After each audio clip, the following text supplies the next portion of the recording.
Messieurs, si vous êtes dans une situation où vous êtes avec une femme, une très belle femme, dans une chambre, et que vous commencez les préliminaires avec elle, et qu'arrivez au moment où les choses sérieuses doivent commencer, elle vous dit non, qu'est-ce que vous faites?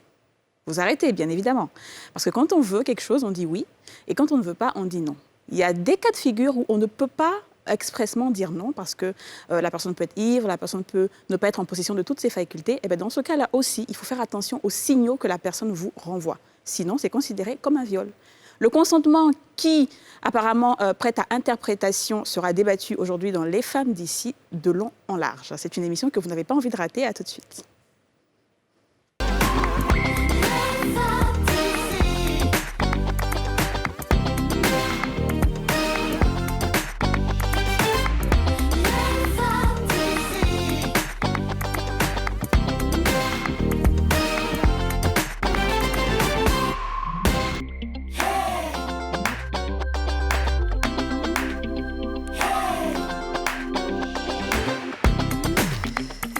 Bonjour à toutes et à tous et bienvenue dans ce tout nouveau numéro des Femmes d'ici, votre rendez-vous 100% féminin et 100% franc-parler. Bonjour les filles. Hello, hello. Hello. Ça va bien? Très bien. Ça va, hein? Début de semaine. Comme un début de semaine, Carême est effectivement. presque fini. Le carême est presque fini. Quelques petits jours Le carême est d'effort, presque c'est fini. vrai, effectivement. Donc je pense qu'on reprend un peu Ouais, ça va. du Ça poil va. de la bête. Ça va. C'est ça. Bon, les filles, aujourd'hui, on parle d'un sujet qui est important, je pense. Très important. Surtout que, bien qu'on ne devrait pas forcément avoir à interpréter certaines choses aujourd'hui, encore, il y a des conversations, des débats autour de la question du consentement Ouais. et de dans quel cas de figure, on parle de viol ou d'agression sexuelle. Ce qui peut sembler évident pour beaucoup de personnes ne l'est pas pour tout le monde. Et c'est pour ça que je pense qu'il est important de parler de cela dans les détails. Voilà.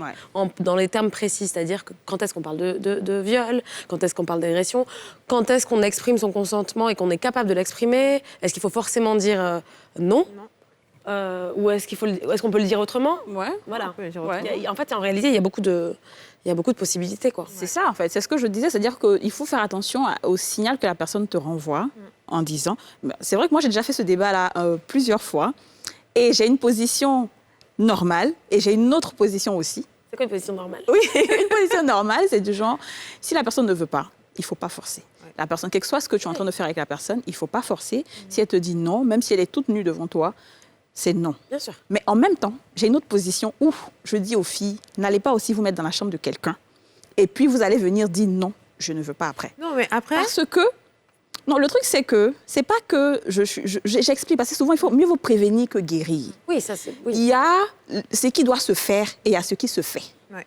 Donc veux toi, dire tu vas qu'en- pas en dire connaissance que... de cause, en sachant qu'il y a Exactement. un Parce que risque. c'est pas maintenant que tu vas venir refaire les mentalités. Tu connais pas le background de chacun. C'est comme une voiture qui vient en flèche et puis le feu est rouge. Tu dis non, comme c'est rouge, là, je vais traverser, il doit s'arrêter. Mais il va venir te cogner. Toi, tu es morte. Même s'il va en prison, mais toi, tu es déjà morte. Donc souvent, il faut faire aussi attention et ne pas se mettre dans certaines situations parce que tu ne connais pas ceux avec qui Mais après, tu deals. moi, j'ai envie de dire que oui, tu peux aller à un rendez-vous, être même enthousiaste à l'idée de ce qui va se passer et tout, être Ouais. consciente que tu vas pour quelque chose, et puis arriver là-bas pour X ou Y raison, tu te dis, mais non, en fait, je veux plus que ça se passe. Ton, Et t'as le droit ton de changer refus d'avis. doit être accepté tel quel, et la personne en face doit se dire, que ce soit un homme ou une femme d'ailleurs, OK, tu veux pas, d'accord, j'arrête. Même si ça va engendrer de la frustration, ce qui est normal. Oui, totalement. Mais Ouais, faut- moi, je suis faut- absolument d'accord avec toi. En fait, autant je comprends ton point de vue il faut se protéger, autant j'estime que c'est plus une question de refaire les mentalités donc de ces hommes, pas de tous les hommes, bien sûr, de ces hommes qui sont concernés, parce qu'on parle principalement des hommes, pour qu'ils comprennent qu'en fait, je pense qu'on n'est pas des animaux, en fait. On est tous capables de retenue. Et la frustration ne justifie pas un acte de quelqu'un. violence Oui. et de viol ou d'agression sexuelle. Et surtout le fait de penser qu'elle a eu tort, qu'elle n'aurait pas dû vous mener un petit peu, comment on dit, chauffer vous un peu. provoquer, Un vous peu, chauffer. ouais. Ça, c'est encore une fois prendre le problème par le mauvais bout, Mauvais en fait, à bout, mon avis. ouais. Et il ne faut pas en fait, donner l'opportunité aux personnes qui trouvent ça normal de justifier leurs actions. En fait. Il faut juste comprendre une fois pour toutes que... Et c'est pour ça que ça, c'est considéré comme un viol. Et la C'est ça, personne voilà. sera punie. Comme ça, au moins, Absolument. il saura que voilà, ce qu'il Absolument. a fait là, c'est pas bon. Et donc, comme d'habitude, les filles, on porte la question sur la place publique et on va voir que ça va probablement générer du débat. On vous a demandé, le consentement, pour vous, c'est quoi? On va écouter vos réponses.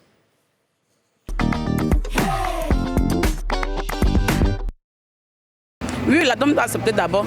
Parce que lui, si lui l'envie, et puis moi, il n'a pas envie, si on fait l'amour, ça ne sera pas comme on veut. Donc il faut que moi, je dois avoir envie, et puis lui envie, puis ça sera la même chose. C'est pas normal. Une femme doit avoir son consentement d'abord, et puis lui aussi, même chose, puis ça va aller. Sinon, je suis désolée. Si elle ne veut pas, il faut tenir compte de peut-être qu'elle est fatiguée ou bien elle n'a pas envie. Maintenant, si moi je ne veux pas qu'elle a envie aussi, c'est réciproque, c'est pareil. Parce que pour moi, la femme, ce n'est pas un objet, ce n'est pas quelque chose qu'on achète dans une boutique ou bien un magasin dont on peut faire usage à tout va, à tout moment, de gré ou de force. Non, ça, je ne suis pas d'accord avec ça. Ça, je ne suis pas d'accord avec ça. C'est pas comme ça doit fonctionner. Bon, parlant de relation sexuelle entre un homme et une femme, s'il doit avoir un consentement, c'est que l'homme et la femme doivent être d'accord. Et après l'accord, il peut passer à l'acte, s'il le veut. Oui. Mais voilà, je pense que ça va. En fait, en réalité, tout le monde dit à peu près la même chose. Devant la caméra, Sauf que, oui. Dans les faits. sauf que quand ils ne sont pas safrés, c'est pas dans la chambre. C'est ça.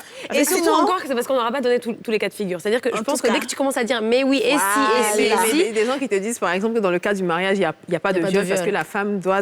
C'est sa femme. C'est vrai. Ah, non, Quel que soit non. alpha, elle est fatiguée, Bien c'est sûr. comment elle doit dire oui. Encore Donc, pire non, là-bas, parce que tu es fatigué, tu es vraiment fatigué, tu travailles, tu as des choses à faire. Si à la nuit tu es fatigué, la personne doit comprendre. Ah non. Ah, c'est vrai que moi je me souviens de Réalité, ce débat-là. On le peut, être mariage. en dispute, on peut être en bagarre, il peut y avoir 50 000 raisons. On peut être pas en forme, on peut ne pas avoir envie. Et c'est pas parce que je suis ton épouse que. Voilà, Ouais, oui, c'est parce que je suis. en permanence, c'est pas comme je ça. suis couchée là Enfin, je veux avec dire, ma nuisette, couchée là. que ça veut dire qu'il faut que tu fasses quelque chose. On quand en a même. déjà parlé effectivement sur le plateau.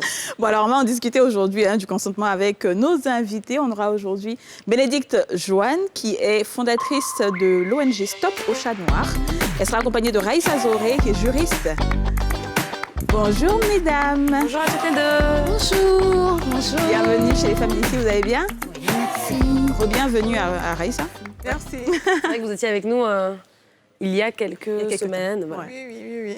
Alors aujourd'hui les filles, mesdames, pardon, on va parler donc du viol, de l'agression sexuelle, mais aussi et surtout du consentement. Dans quel cas de figure est-ce qu'on parle de consentement? Et on a posé un petit peu la question justement sur les réseaux et on a parlé d'un cas de figure particulier. On a dit ceci.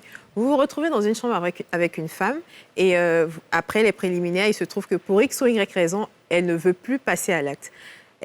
Si vous la forcez, est-ce que vous considérez que c'est un viol? Et les réponses, la première réponse, c'est genre, vous avez pris la route ensemble. Et puis, arrivée à la gare, elle accepte de monter dans le car. Tout à coup, brusquement, le car a décollé et mamie ne veut plus partir. Ce viol-là, il aura lieu. Ça, c'est le premier commentaire. Le second commentaire dit « Les préliminaires n'ont aucun effet sur le caractère infractionnel du viol. À partir du moment où il y a une pénétration sans le consentement de la personne ayant subi cette pénétration, il y a viol. » D'accord.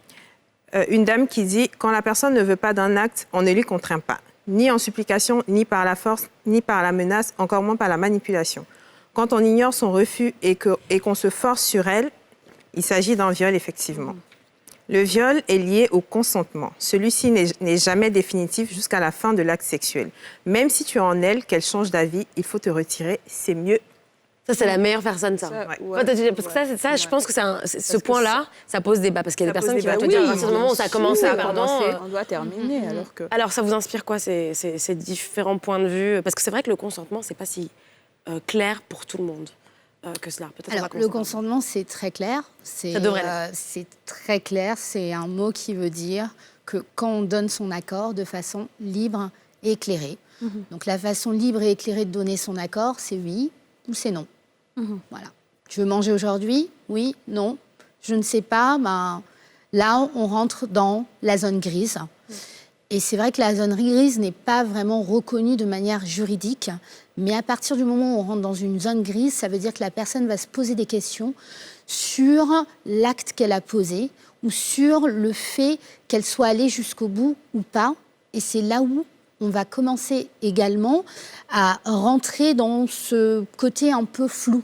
Parce que c'est ça la zone grise et c'est ce qui se passe généralement quand on parle de consentement dans certaines situations. Si la personne est allée, par exemple, dans le lit, et quand on parle de personne, ça peut être un homme ou une femme. bien sûr. Parce que c'est vrai qu'on parle beaucoup des femmes, mais ça arrive aussi beaucoup que les hommes disent non.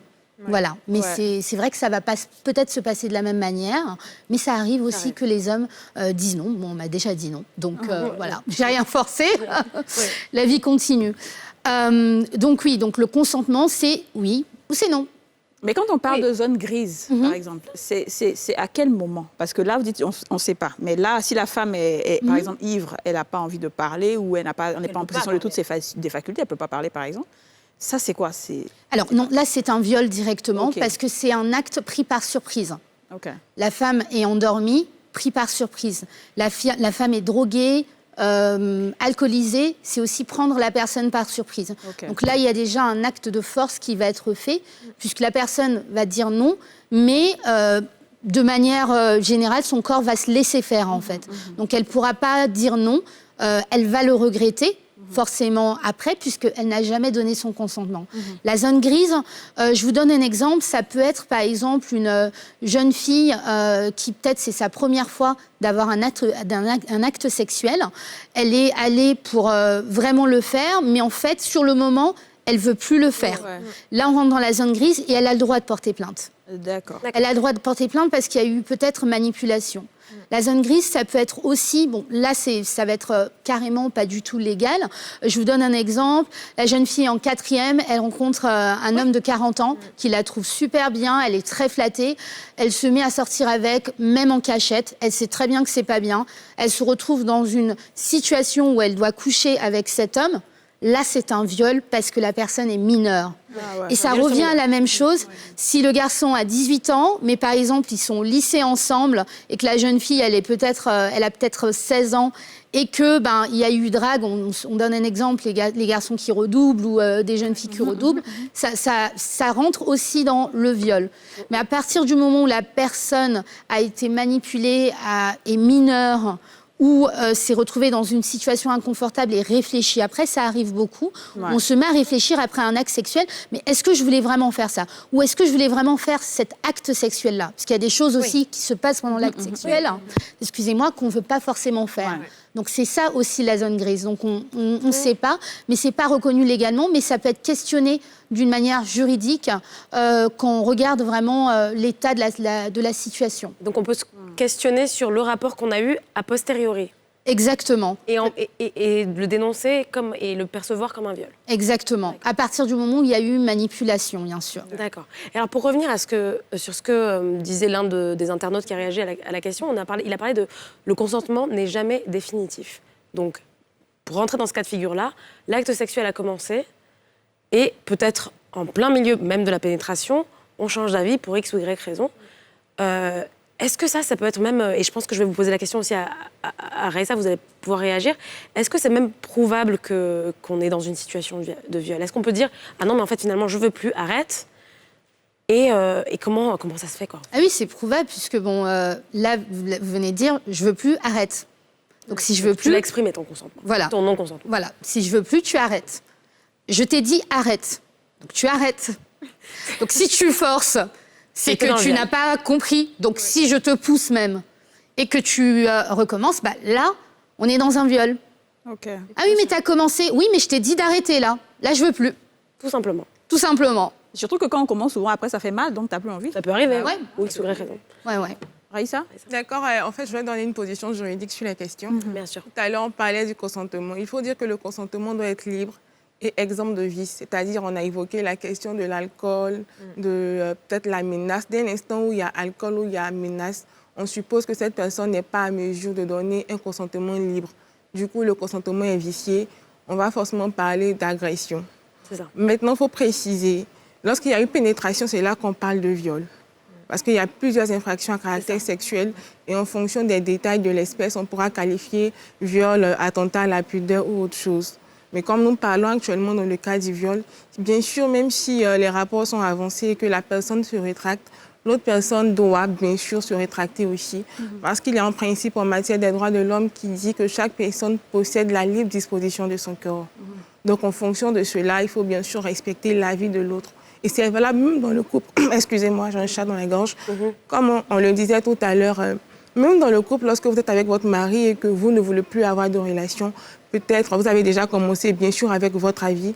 il faut que cette personne se rétracte, sinon on pourra parler de viol. Alors justement, en parlant du consentement dans le couple, on a préparé un petit reportage justement qui précise un petit peu les choses sur la question donc, de ce consentement dans le mariage.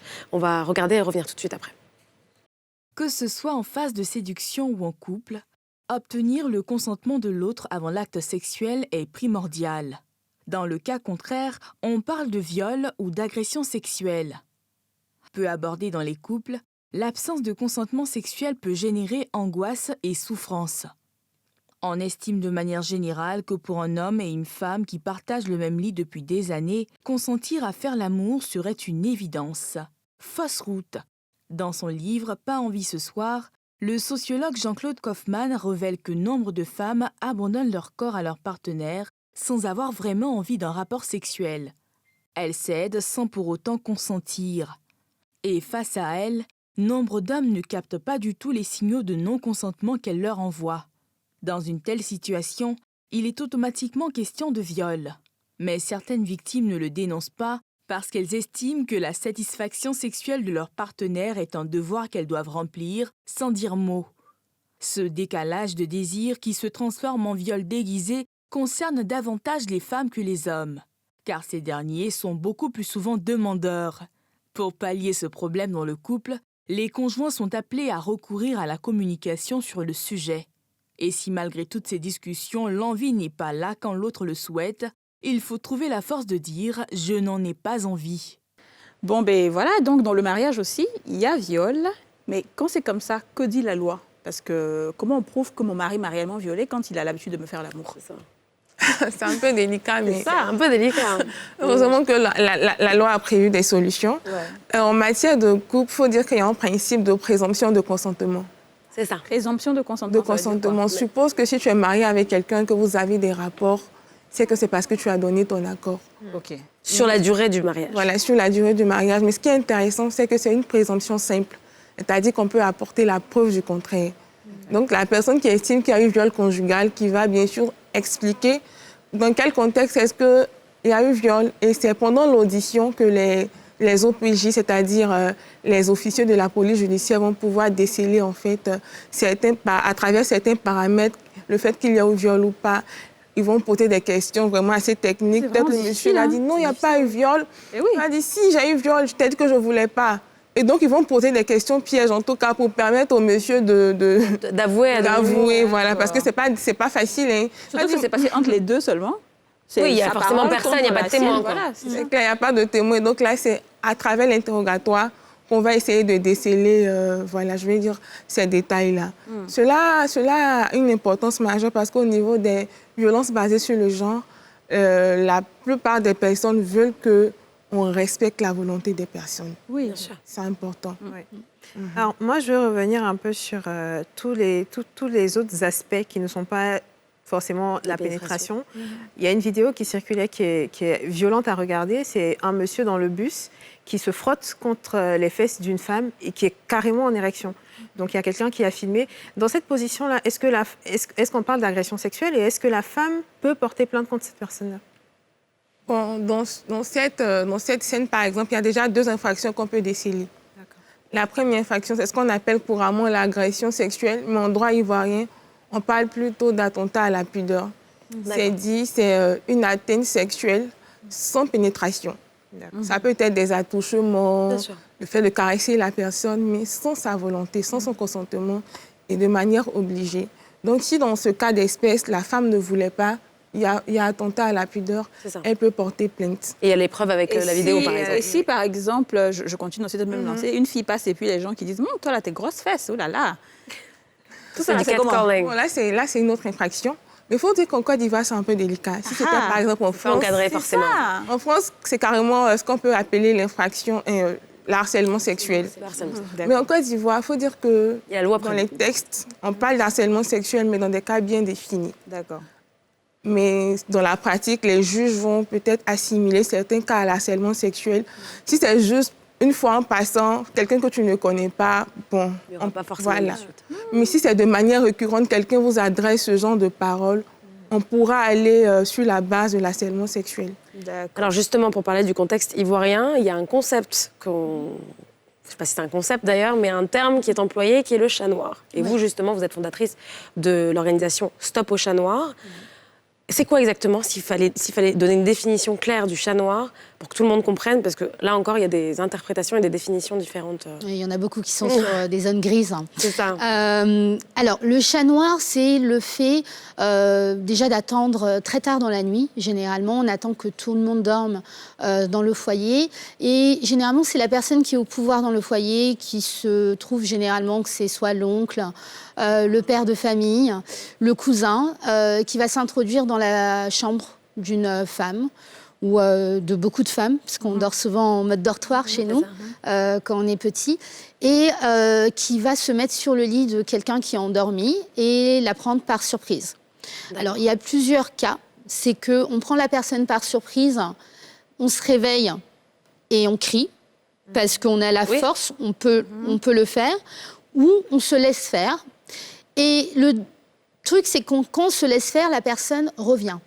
Ouais, c'est sûr. Et donc, ça devient en fait quelque chose de récurrent et limite comme une habitude. Nous, les cas de figure, généralement, qu'on voit chez Stop au chat noir, c'est la jeune fille qui est tombée enceinte, mais on dit qu'elle est tombée enceinte à l'école. En fait, qu'elle est tombée enceinte dans son foyer. Ou qui a été donc chassée de la maison parce qu'elle est tombée enceinte à l'école, mais en fait, ça s'est passé à la maison avec son père, avec son beau-père ou son oncle.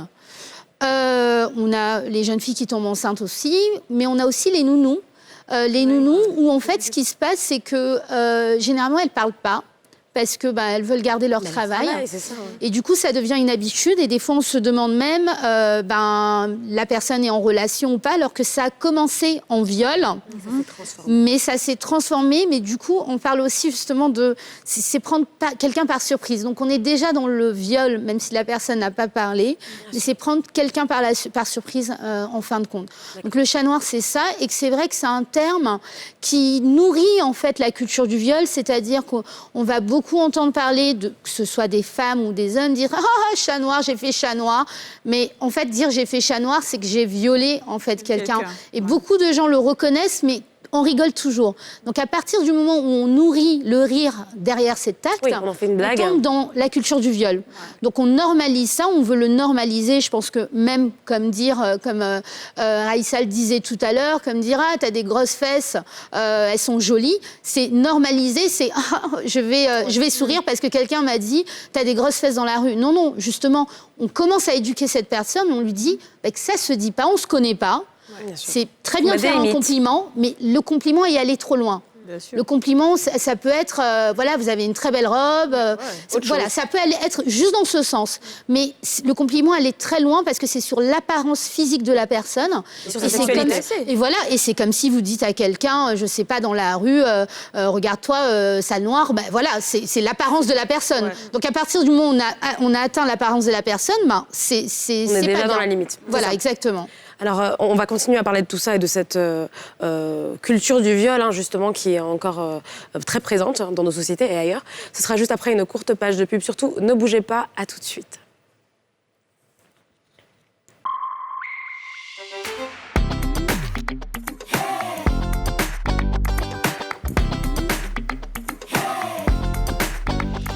Bienvenue si vous nous rejoignez, vous êtes sur la nouvelle chaîne ivoirienne, dans votre émission préférée Les femmes d'ici. Et aujourd'hui, on parle du consentement. À quel moment on parle de consentement? À quel moment il n'y a pas de consentement? Nous sommes avec Bénédicte Joanne, fondatrice de l'ONG Stop au chat noir, et Raïssa Zoré, juriste. Alors, Bénédicte Joanne, j'aimerais que vous continuiez un peu sur cette culture du viol. Mais ce que je me dis, que ce qui fait que le chat noir prête à interprétation, c'est parce que souvent, le chat noir, si c'est vraiment ce cas-là, ce cas de figure est un chat noir, vous avez parlé du fait que quelqu'un vient, il prend une femme par surprise. Alors, il y a des personnes, ils savent qu'ils vont faire chat noir la nuit. Les deux sont consentants. Ils attendent que tout le monde dorme et puis le gars, il vient. Est-ce que ça, c'est appelé chat noir? Et est-ce que c'est pas à cause de ça que les gens ont tendance à penser que l'autre cas de figure n'est pas un viol? Parce que sinon, c'est pas possible. On peut pas imaginer que prendre quelqu'un par surprise n'est pas un viol. Alors, Déjà, en fait, chat noir, le terme chat noir remonte déjà aussi à une histoire personnelle. Parce que quand j'ai je suis survivante, mais moi, j'ai pu dire non. Et le jour où j'en ai parlé dans mon entourage, les gens m'ont dit directement « Mais de toute manière, on t'a fait chat noir, il a essayé de faire chat noir. » Donc, à partir du moment où la personne, quand je lui ai raconté mon histoire à ces plusieurs personnes, m'ont dit ce qu'on a essayé de me faire, et elles-mêmes, d'autres femmes ont dit « Moi aussi, on a déjà essayé de me faire ça » ou « Moi aussi, on m'a déjà fait chat noir », je les ai regardées, je leur ai dit « Vous êtes consciente quand même qu'on vous a violées. » Et c'est là où elles se sont rendues compte qu'on les a violées. Parce qu'elles avaient tellement l'habitude d'utiliser ce terme comme une blague limite, qu'en fait, elles se rendent compte que « Ah mince, à 15 ans, je me suis fait violer par mon père. » Ah mince, à 16 ans, je me suis fait violer par mon oncle. Ah mince, à 18 ans, je suis j'ai décroché une bourse pour aller en France et je me suis fait violer par mon oncle qui m'a accueilli là-bas et qui m'a fait chat noir. Et c'est ces mêmes personnes qui étaient en face de moi qui me disaient « Ah mais Bénédicte, de toute manière, on t'a fait chat noir. » D'accord. Mais tu le disais sur le ton de la rigolade. Sur le ton de la rigolade. Alors que je leur racontais quand même une histoire de quelqu'un qui s'est introduit chez moi, pas chez moi, excusez-moi, dans ma chambre, quelqu'un dont j'étais proche de manière familiale, à 3h du matin, me prendre par surprise par derrière, et on me dit on t'a fait chat noir. Donc, être consentant, c'est-à-dire deux personnes qui veulent se retrouver la nuit pour faire quelque chose, ça, c'est pas du chat noir. C'est pas le chat noir. C'est une relation. Ça, c'est juste se cacher. On veut se cacher. Alors, il faut faire très attention parce que ça se passe généralement dans nos foyers. Ouais. Quand c'est en famille, c'est de l'inceste. Bien sûr. Donc, si même des cousins s'entendent, je vous le dis, c'est de l'inceste et ça, il faut l'arrêter tout de suite. Il ne faut pas oublier que beaucoup de nounous le font aussi sur les enfants. Si, c'est pour ça qu'on dit souvent aux parents, faites attention comment vous traitez les nounous, parce qu'on ne sait pas quand on sort de la maison, comment elles traitent vos petits garçons ou vos petites filles. Nous, on a eu des cas de femmes qui ont violé d'autres jeunes filles, qui nous ont avoué qu'elles l'ont fait. Donc, elles sont elles-mêmes des prédatrices ou prédateurs. Donc, il faut faire très, très attention à ces termes et pas en rire, justement, parce que vraiment, c'est-à-dire que quand on est dans le foyer, on a tendance à tout vouloir cacher. C'est comme ça.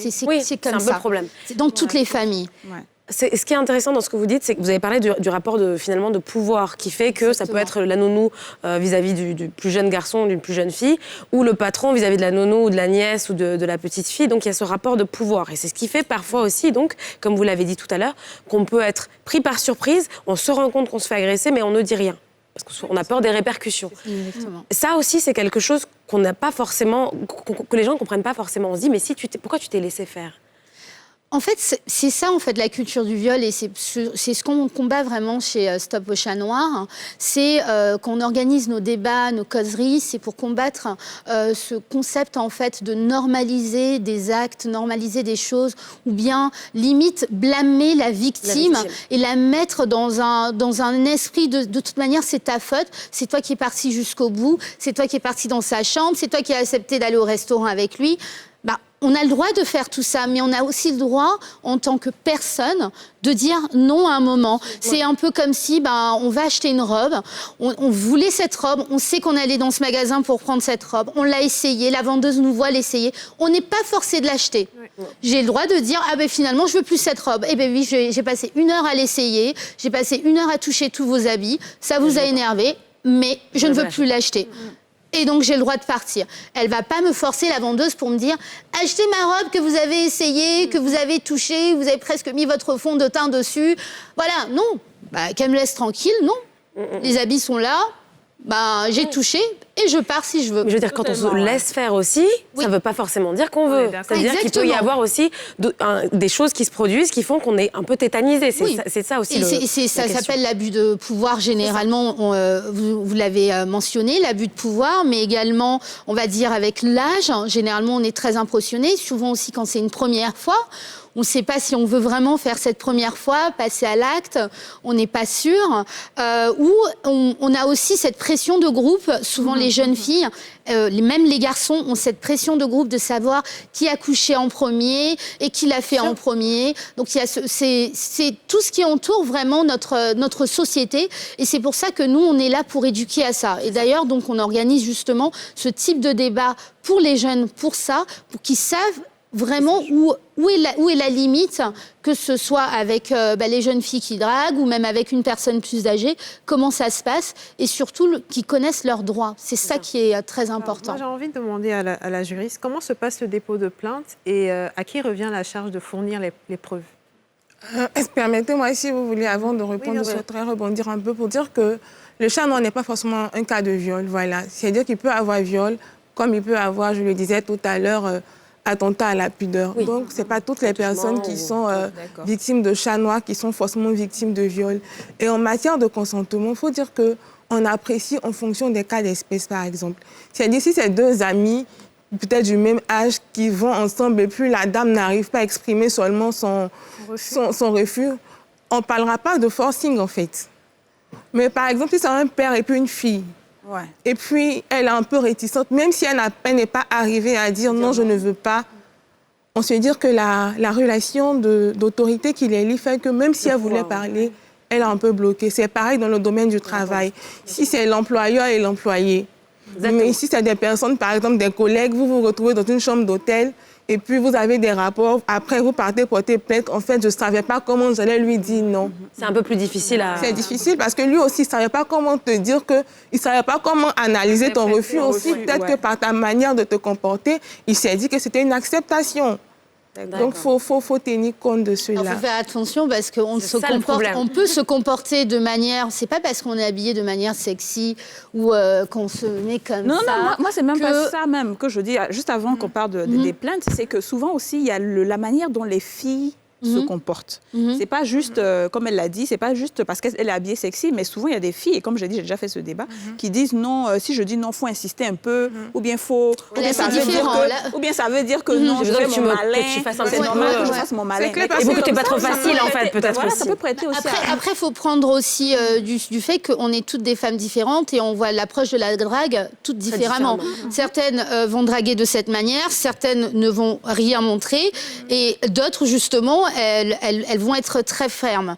Mais à partir du moment où la fille drague et dit qu'elle a besoin de son oui, son non, et qu'elle arrive... Je ne pense pas que cette personne portera plainte si elle arrive à un acte sexuel avec la personne qu'elle a draguée. C'est sa technique de drague, je dirais plutôt... c'est ça. Et puis, il y a une chose que je souhaiterais préciser, c'est que le consentement n'est pas forcément express. C'est-à-dire le oui, c'est pas forcément oui par ton attitude. Tu peux ne pas dire oui, mais tes gestes prouvent que tu veux la chose, en fait. Donc... Elle n'a pas dit oui, mais elle a accepté d'accompagner la personne à l'hôtel. Quand le monsieur lui a touché la chevelure, elle n'a rien dit. Même si on ne veut pas, le corps réagit à certaines sensations. Tu fais... je veux pas, mais... Voilà, parce que tu avances un peu façon là, on sait que... On ne peut pas se mentir, le corps réagit en fonction de ce qu'on veut. De la même manière, l'inverse, c'est qu'aussi, on peut ne pas forcément dire non, mais montrer qu'on ne veut pas. Voilà. Et comme je l'ai dit là... Dans les gestes du corps, tout simplement. Voilà. Et là, ce qui va tenir compte, c'est pourquoi tu n'as pas pu dire non. Peut-être que c'est une autorité, on va comprendre. Mais si c'est parce que c'était une peur qui n'est pas fondée, c'est un peu délicat. Ouais. D'accord. Et alors, donc, pour ce qui concerne la procédure, il faut dire que lorsque vous êtes victime de viol, normalement, le premier endroit à se rendre, c'est l'hôpital. L'hôpital, et là, on va vous administrer des soins. On va vous donner un ARV. C'est un médicament qui permet de stopper l'évolution du virus du sida dans le corps. Il faut le faire 72 heures avant. Parce qu'on ne sait pas quel est le statut sérologique de la personne qui a eu des rapports avec vous. Est-ce que quand on se fait violer, on doit prendre une douche avant d'aller à l'hôpital? Je ne le conseille pas parce qu'on va vous faire des prélèvements à l'hôpital. D'accord. On a besoin d'avoir ça aussi, oui. D'accord. Oui, parce qu'avec ces prélèvements-là, on peut, je ne sais pas si la médecine de la Côte d'Ivoire est à ce niveau, mais avec les prélèvements, on peut arriver à identifier à travers des textes de médecine légale l'identité du violeur. Oui, l'ADN, tout ça. Maintenant, lorsque vous allez d'abord à l'hôpital va vous délivrer peut-être un certificat médical, si vous le demandez, bien sûr. Mais le médecin ou le gynécologue va forcément constater le viol.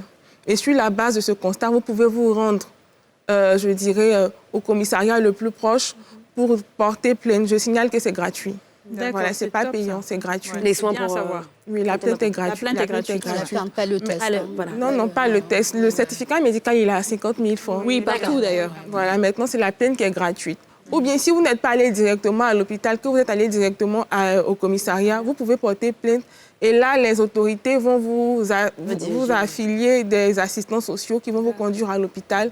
Et si on estime que vous n'avez pas les moyens pour le certificat médical, l'officier peut requérir le procureur général qui va demander par réquisition, au médecin de faire le certificat médical.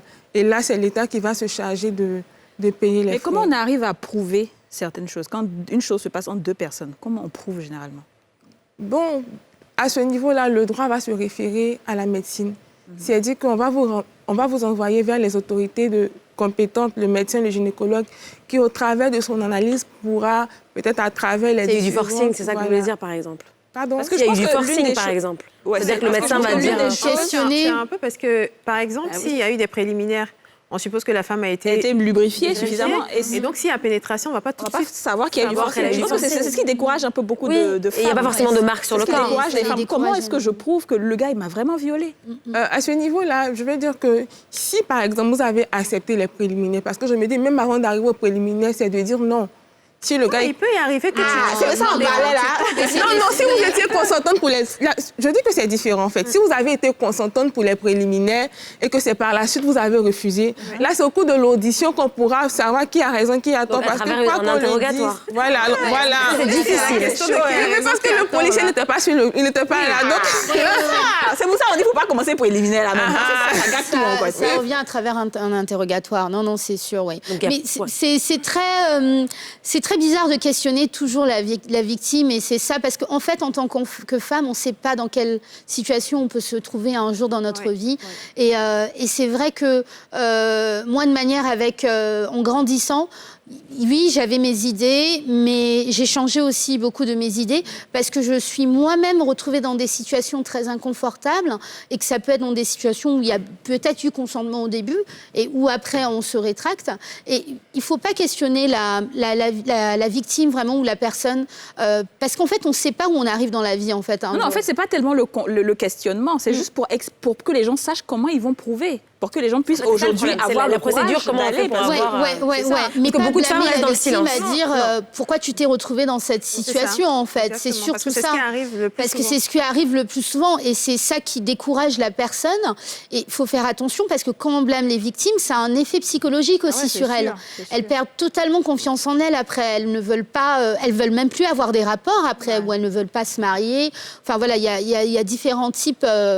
De situations, en fait, boule de neige, en fait, qu'on dit à la victime, c'est de ta faute, tu n'aurais pas dû aller vers là-bas. C'est clair, moi, je souhaiterais intervenir. C'est clair qu'on ne doit pas blâmer la victime.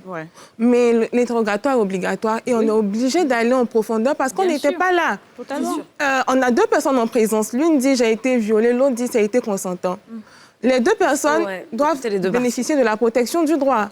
Donc, le procureur, par exemple, devra, enquêter à charge et à décharge. Il ne va pas seulement se dire, écoute, comme il y a viol, bon d'accord, il n'y a pas de souci, on va protéger la personne qui estime qu'elle a été violée. C'est peut-être de la manipulation aussi de la personne. Alors, justement, ça c'est un débat qui est très présent aujourd'hui, parce qu'on a un peu ce conflit entre le droit et aussi l'activisme aussi, qui est en faveur des victimes. Et je pense que c'est d'autant plus légitime avec tout ce qui s'est passé dans le reste du monde et le MeToo, où on a tendance maintenant à se dire, il faut croire la victime, et il ne faut surtout pas la mettre dans une situation où elle ne se sent pas en confiance, et du coup elle ne peut pas libérer la parole et dénoncer et permettre à d'autres personnes de dénoncer. Alors comment on trouve la ligne, le bon équilibre entre ces deux choses? Je pense qu'à ce niveau-là, il faut baliser les choses, parce que cette histoire de victimisation peut faire de grands dégâts. Et ça en a fait des dégâts. Moi, je vais vous expliquer un cas qui m'a été soumis, où le jeune, il a sa petite amie, les deux ne sont pas mineurs. Elle a pris la permission. Donc majeurs les deux? Les deux sont majeurs, ils ont eu des relations sexuelles. Mais à la maison, elle n'a pas dit qu'elle sortait. Donc elle a passé 2 ou 3 jours chez son petit ami, et ses parents la cherchaient. Donc quand ses parents l'ont cherchée, ils ont porté plainte pour disparition, tout ça. Et après, on la retrouve. Elle dit à ses parents, pour se couvrir, qu'elle a été violée par son petit ami. Alors que tout le monde sait à l'école, par exemple, que c'est son petit ami, ils sont ensemble, mais juste pour se couvrir. Dans ce cas, si on veut rester dans l'hypothèse de la victimisation, on va on va entourer la personne de confort pour dire « Oh, c'est dommage, c'est dommage ». Et l'autre, Et lui, il va se qui retrouver peut-être aussi, est innocent. Oui, bien Donc, sûr. c'est vrai que la question du viol est délicate, C'est très elle est compliqué. très sensible, mais il ne faudrait pas que cette délicatesse-là nous fasse perdre de vue, je dirais, l'objectivité des choses. Ouais. Et c'est là que le droit va intervenir pour vraiment baliser les choses, pour dire, et je veux vraiment insister là-dessus, il faut qu'on sache faire la part des choses. Quand est-ce qu'il y a viol? Quand est-ce qu'il y a attentat à la pudeur? Quand est-ce qu'il y a Agression inceste? sexuelle. Quand est-ce qu'il y a pédophilie? D'accord. Quand est-ce qu'il y a tous ces détails-là? C'est vraiment important de le connaître. Par rapport à ce qu'elle a dit, alors, parce que moi, en tant que survivante, faut pas se dire que c'est très facile pour une femme d'aller accuser quelqu'un. Faut pas généraliser que c'est pas partout. Et que ça se passe aussi dans l'autre sens. Parce que moi, là, dernièrement, j'ai entendu un homme qui a accusé une femme de viol, qui est apparemment emprisonnée là. Ça se passe des deux côtés, mais ce n'est pas quelque chose de fréquent. Ça prend beaucoup de courage pour une femme de dire « j'ai été violée ». Personne n'est fier de dire qu'elle a été violée. Moi, ça m'a pris 3 mois de ma vie, 3 mois dans ma tête à trotter dans ma tête pour me dire qu'il faut que j'en parle à quelqu'un parce que ça me trottait et je n'arrivais même plus à dormir. Ça avait un impact sur ma vie quotidienne, ma vie personnelle. Donc ce n'est pas facile pour une victime, que ce soit pour un homme, que ce soit pour une femme, de dire j'ai été violée. Donc rares sont les personnes qui vraiment essayent de la faire à l'envers, comme on dit, à quelqu'un. Rares sont-elles, parce que celles qui le font vraiment, il y en a peut-être, franchement, elles sont très minimes. Parce que ça prend beaucoup c'est pas la de temps. majorité des cas. D'où le fait de mener des enquêtes approfondies Exactement. et d'être objectif, parce qu'il y a des personnes qui font aussi de la manipulation, comme elle l'a dit, et il y a des personnes qui Justement. sont vraiment sincères. Donc, Exactement. il faut aller à la justice. C'est ça. Et puis la justice va C'est trancher. ça. C'est sur Merci ça qu'on beaucoup. va finir. Merci beaucoup, les filles. C'était un plaisir d'être en votre compagnie. On se retrouve tout juste après une page de pub.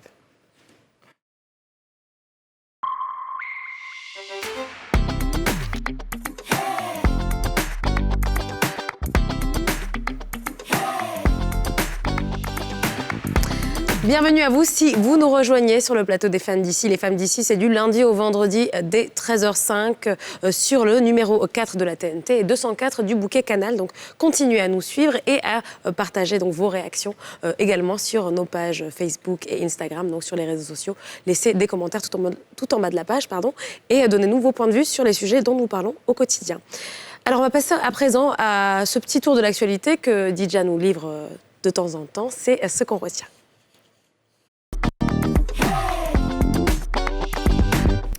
Alors oui, aujourd'hui, les filles, on va commencer par une nouvelle qui n'est pas très, très agréable. C'est la hausse du prix du ciment. Donc, il y a quelques jours, une société de production de ciment a annoncé que le coût du ciment allait augmenter de 7 000 francs CFA TTC, ce qui n'est pas rien. Et Ouais, ça, c'est vraiment pour les distributeurs. Donc, ça veut dire que les particuliers qui viendront acheter vont encore l'acheter beaucoup plus cher. On parle de jusqu'à 110 000 francs la tonne chez certains revendeurs, ce qui est énorme, 110 000 la tonne. sachant que l'immobilier est en plein Mais boom franchement, tu vas en prendre Côte combien de tonnes de d'Ivoire, à ciment pour faire ta Abidjan, maison? et que déjà, on a des constructeurs véreux qui ne grossissent respectent les pas les normes et qui font des immeubles qui s'effondrent à tout va. Si maintenant, le prix du ciment augmente de cette façon-là, et ils accusent bien évidemment le délestage qu'on subit tous depuis un Est-ce certain que tu temps. peux dire combien c'était avant, puis à combien ça passe? Alors, je pense que c'était à 65 000 francs, si j'ai bonne mémoire. D'accord. Et plus Et là, 7 on passe 000, à donc on passe à 72 000, il me Wow. semble. Ouais. Et donc, les revendeurs, C'est ils énorme. vendent beaucoup plus cher, ils mettent aussi leur marge derrière.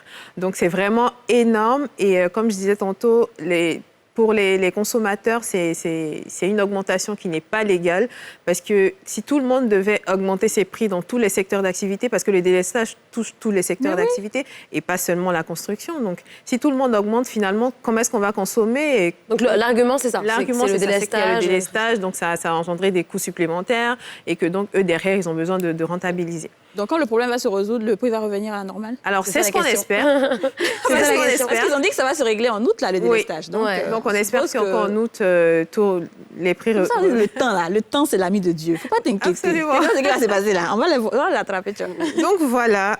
Et ouais.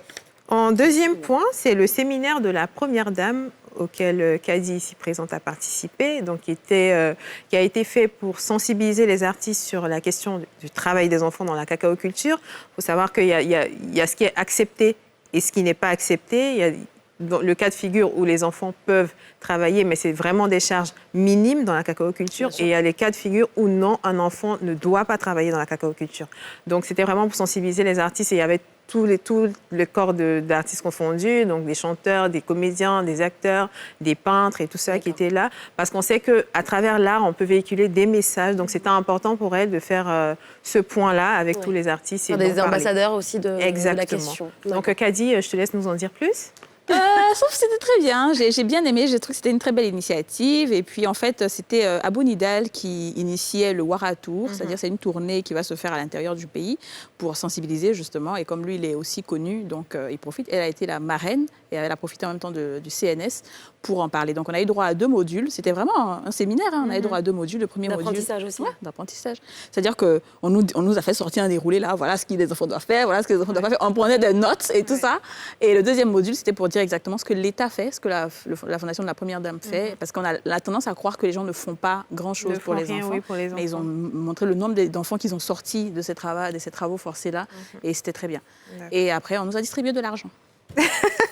Ok, très bien. Bon à savoir. Kadi, on se voit tout à l'heure, n'est-ce pas? Pour l'information. Et puis, on va terminer avec un message de l'honorable Naya Jarvis Zamblé, qui est députée de Goïtafla. Donc, elle a fait un post sur sa page en rapport avec une vente qui a été prévue en France par un vendeur comment dire ça, un artisan en fait qui revend des pièces d'antiquité. Et en fait, ce sont des pierres taillées de Goïtafla qui remontent à très très loin. Et c'était bien sûr une vente illégale. C'est ça. Illicite. Donc je vais lire son communiqué. Je condamne ce trafic autour des pierres acquises de façon non licite qui dessert les intérêts de la culture ivoirienne en privant les populations de leur héritage. Je m'engage à continuer d'apporter mon soutien sans réserve aux actions allant dans ce sens de la restitution pure et simple au peuple ivoirien de ces pierres d'antiquité qui font partie de notre riche patrimoine culturel. Et bien sûr, il faut savoir que M. Maurice Mondama étant l'ambassadeur de la France, c'est instruit du dossier et il a pris vraiment à bras le corps pour dire non, ça ne peut pas et en réalité, c'est bien qu'elle en parle parce qu'effectivement, j'en parlais il y a quelques jours, ou peut-être 2 semaines, dans un crush ou un clash, je sais plus, un clash. Et vraiment, la question de la restitution des biens, et des artefacts et de l'art de beaucoup de pays africains qui ont été pillés pendant la colonisation, notamment, franchement, c'est une question qu'il faut résoudre. Et je pense que c'est important que même des politiciens, des députés, des représentants... Et surtout que c'est de sa région et que c'est le député de cette région-là. Je trouve ça vraiment... Il faudrait que ça prenne encore plus en place. Absolument. Merci beaucoup, Didja. Alors maintenant, on va passer à notre coup de cœur ou coup de gueule du moment. Belle transition. Ce sera le clash ou le crash. Jingle.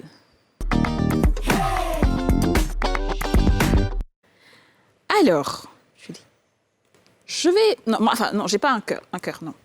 C'est un point. C'est un... No comment. No comment. Voilà, c'est un point. Parce que souvent, il y a des choses... Un point. C'est-à-dire que ça te plaît pas, ça ne te déplaît pas, ça est là comme ça, en fait. Tu vois? Mais tu as envie de le noter. Voilà, il faut en parler parce que c'est pas là. Alors, en fait, je vais parler du mariage de Vital. On sait que la chanteuse du Coupé Décalé, Vital, s'était mariée il y a quelques semaines, je pense. Et ça avait fait un gros buzz sur les réseaux sociaux parce qu'elle était toujours en clash avec le couple Kamagaté qui est marié, alors qu'elle était amie avec Ami Sarah, mais et puis elle était l'ex aussi de Suleiman Kamagaté.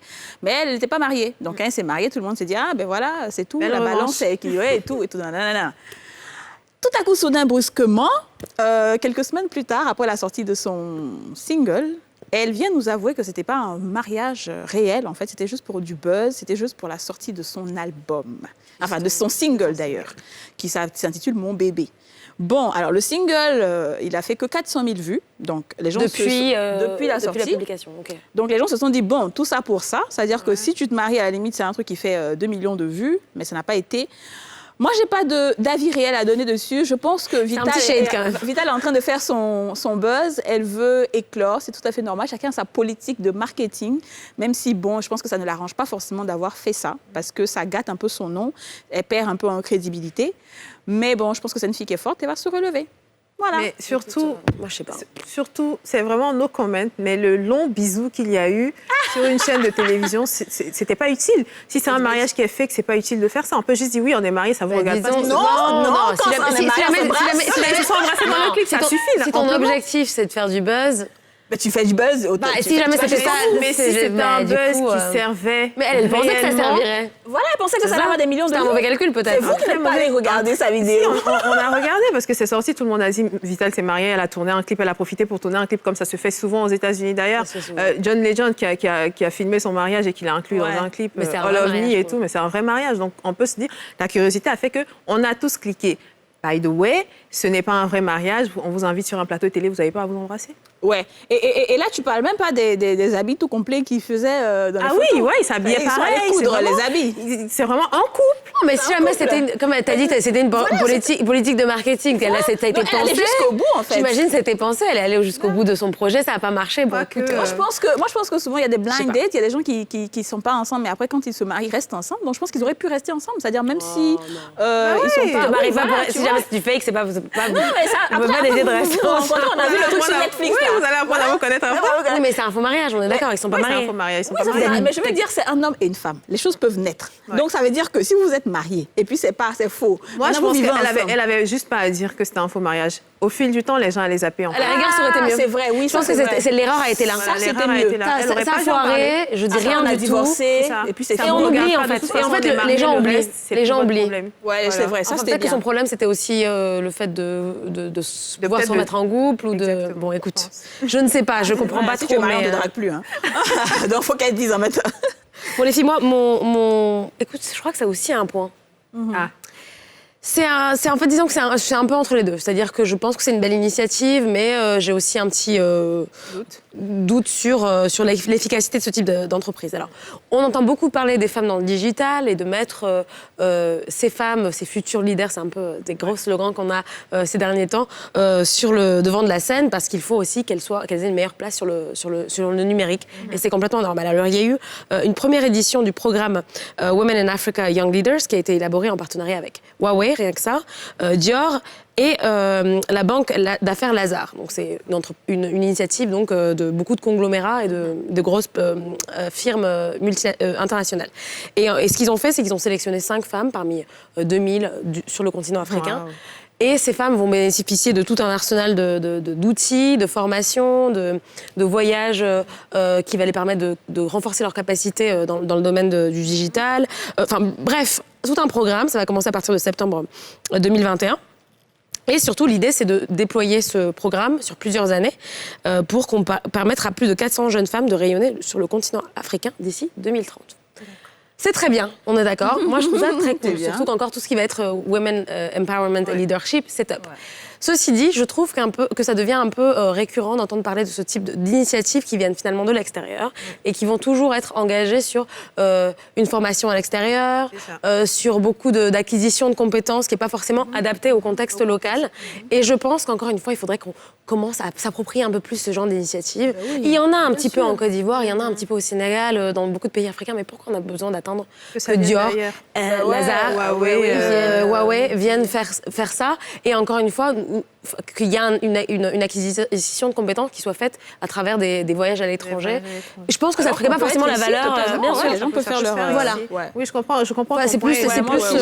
Oui, du coup, c'est vrai. Point. Alors moi, j'ai un crush, pour changer. Écoute, Et mon crush, c'est à l'endroit de Swifatem, qui est donc la Miss Côte d'Ivoire 2018, qui a offert des chaises roulantes à l'association bénévole du Premier Secours, qui a à sa tête Hassan Hayek. Donc c'est des fauteuils roulants et franchement, je sais pas, je trouve ça bien que des personnalités s'intéressent au social finalement et participent, donnent de leur temps, de leur argent, parce qu'il faut savoir que ça coûte cher. Il y a beaucoup de personnes handicapées qui n'ont pas de fauteuil roulant, qui rampent et tout ça. Et vraiment, elle a appuyé avec ce message-là. Dites aux Ivoiriens qu'il n'y aura plus personne sans fauteuil roulant. Et franchement, Il y en a combien super. qu'elle a offert? Il y en a... je crois que je vois 5 sur l'image. D'accord. Mais je ne sais pas si c'est tout. Même en tout cas, c'est très belle, c'est déjà bien. Très belle initiative. Et, donc, et en fait, j'imagine qu'elle veut faire ça sur la durée. Continuer, tout à fait. Très bien. C'est Je vous invite donc, chères célébrités, à en faire de même. Hein. Voilà. C'est vrai, il faut participer au social. Ouais, après, on n'est pas forcément obligé de le dire. Parce qu'après, il faut dire quelque chose. Il y a des gens qui font les choses dans la discrétion, secret, qui ne sont pas forcément en train de faire des Exactement, campagnes c'est de marketing, je pense. Hein, je Oui, peux me c'est tromper, vrai, mais je pense c'est qu'il y a tout à beaucoup de fait gens qui font les choses dans la discrétion et qui sont probablement en train de faire très belles actions, mais qui ne vont pas forcément le mettre sur les réseaux. L'avantage de le mettre sur les réseaux, c'est que ça inspire aussi. Ça inspire d'autres, Ouais, c'est exactement. Tout à fait d'accord. Voilà. Bon, les filles, on va partir en publicité. Ouais. Et on se retrouve dans quelques instants pour la toute dernière partie de cette édition des Femmes d'ici. À tout de suite.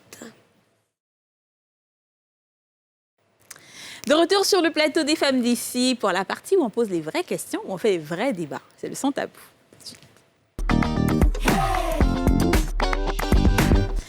Alors les filles, aujourd'hui, la question du jour, c'est faites-vous confiance aux gourous de l'amour sur Internet? C'est-à-dire les coachs qu'on voit partout, qui ont toutes les histoires du monde, qui connaissent tout de la vie de tout le monde là. Est-ce que vous leur faites confiance? Alors on a fait un sondage comme d'habitude et on a 84% de personnes qui ont répondu non, ils ne font pas du tout confiance aux coachs et 16% de personnes ont répondu oui. D'accord. Alors moi, ça m'étonne beaucoup parce que j'ai l'impression qu'il y en a de plus en plus en fait. Moi, Alors, je pense si jamais on leur fait pas confiance, c'est qui ces gens qui les regardent et qui les suivent et qui sont Peut-être que c'est pas les personnes qui ont répondu qui au ont répondu au sondage, sondage, justement, absolument. Mais peut-être que faire confiance et puis appliquer ce qu'ils disent, peut-être que ça fait... Parce qu'en fait, mais ça revient au même. moi, j'ai un vrai problème avec ça. Pourquoi? Parce que sur le marché de l'amour, on n'est pas tous égaux. Bien sûr. L'amour, c'est pas une C'est une science. belle phrase, ça. C'est pas une science exacte. C'est pas un médicament qu'on prescrit Ouais. et on dit vous utilisez ça tous ou si vous avez le même mal, Mal. tout le monde va guérir en même temps. C'est pas ça. C'est pas de manuel. Et sur Internet, ce qu'on a, c'est que maintenant, je vais être un peu longue parce que ça, c'est un sujet qui te... c'est un sujet qui me. Sois longue. Sur Internet, ce qu'on voit maintenant, c'est que c'est des femmes qui viennent dire une femme maintenant, ça doit avoir son boulot, ça doit avoir 4 business, ça doit avoir beaucoup d'argent, autant que son mari. Des enfants, s'occuper de son mari et gérer tous ses business. À la fin, quand tu vois que tout le monde se bat maintenant pour être entrepreneur, en plus de son travail, on va avoir 50 business à côté, et il y a forcément une partie de ta vie qui est lésée. Et très souvent, c'est le couple. Et maintenant, c'est les mêmes là qui vont venir dire je fais un séminaire, 100 €, 200 € pour reconquérir ton mari. Ils se foutent de qui, en fait? Et ils sont 10 000, ça pousse partout comme des champignons. Ouais. C'est vraiment la grande tendance. Tout le monde vient dire oui, pour que ton mariage dure, il faut faire X et Y choses. Pour séduire un homme, il faut faire ceci, il faut faire cela. C'est toujours la femme qui est dans la position de si tu veux que ça marche, c'est toi qui dois faire l'effort. Ouais. Si tu veux que ton mari te regarde tous les jours, c'est toi qui dois faire ça. Si tu veux, c'est toi qui dois faire ça. Aux États-Unis, il y a des coachs pour les hommes. Hein. Bon, oui, celui-là, il y a les deux. Ce mytho. Non, il y a les deux. D'ailleurs, on va en parler de lui. Ça, c'est mon gars, ça. Mais pour revenir à ce que tu dis, en fait, le fait est que qui leur a donné cette légitimité de donner des conseils, d'être des donneurs de leçons dans certains cas de figure, pour te dire qu'est-ce qui marche pas. Est-ce qu'on a des preuves de ton taux de réussite, que ce soit dans les conseils matrimoniaux ou même toi dans ton couple, parce qu'il y en a parfois qui racontent beaucoup de choses. Et au-delà de même parce que tu as les conseillers qui vont juste faire des vidéos et s'adresser directement aux femmes ou aux hommes. Et après, tu as aussi ceux qui sont les couple goals, c'est le couple parfait, qui vont montrer une certaine image et du coup, tu aspires à ça, du coup, tu veux faire comme eux.